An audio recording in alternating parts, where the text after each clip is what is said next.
पायांना खूप वेदना होणं किंवा पायांवर निळसर रेषा म्हणजेच निळसर रक्तवाहिन्या स्पष्टप्रमाणे दिसाव्यास लागल्यास त्याला व्हेरिकोज व्हेन्स असं म्हटलं जातं। या व्हेरिकोज व्हेन्ससाठी होमिओपॅथीमध्ये अत्यंत खात्रीशीर उपचार उपलब्ध आहेत। बऱ्याच रुग्णांना जास्त वेळ उभं राहिल्यामुळे किंवा अतिश्रमाची कामं केल्यामुळे पायाच्या शिरा फुगून वर आल्यासारखं जाणवतात आणि थोडं जरी उभं राहिलं किंवा पाय हँगिंग पोझिशनमध्ये जर ठेवलं तर त्यांना तीव्र वेदना जाणवतात। या वेदनांसाठी होमिओपॅथीमध्ये वायपेरा हे अतिशय सुंदर मेडिसिन उपलब्ध आहे।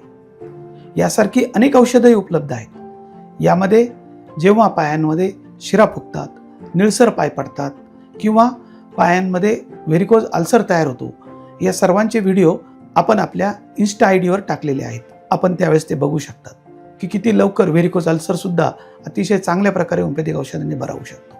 यामध्ये लेझर थेरपी प्रामुख्याने सांगितली जाते सर्जरीची, परंतु त्यानंतरही वारंवार या तक्रारी परत उद्भवतात। बऱ्याच व्यक्तींचे पाय हे काळसर आणि निळसर होत जातात, त्यालाच आपण व्हेनस्टॅसिस किंवा पिगमेंटेशन म्हणतो। हे पिगमेंटेशन होमिओपॅथिक मेडिसिनने चांगल्या प्रकारे नियंत्रणात येतं आणि रुग्ण हा बरा होऊ शकतो। यासाठी अनेक छोटे छोटे उपचार उपलब्ध आहेत। त्यामध्ये कॉम्प्रेस स्टॉकिंग्स वापरले जातात, परंतु हे तात्पुरते उपचार करत बसण्यापेक्षा जर पूर्ण मेटाबॉलिक चेंजेसमधनं ज्या शिरा फुगतात आणि जी चेंजेस येतात, ही जर होमिओपॅथिक औषधं जर वेळेत घेतली तर हा आजार पूर्णतः आपल्याला दुरुस्त करता येऊ शकतो। आपणास किंवा आपल्या नातेवाईकांना कोणाला हा त्रास असेल तर होमिओपॅथीचे उपचार एकदा जरूर घेऊन बघा।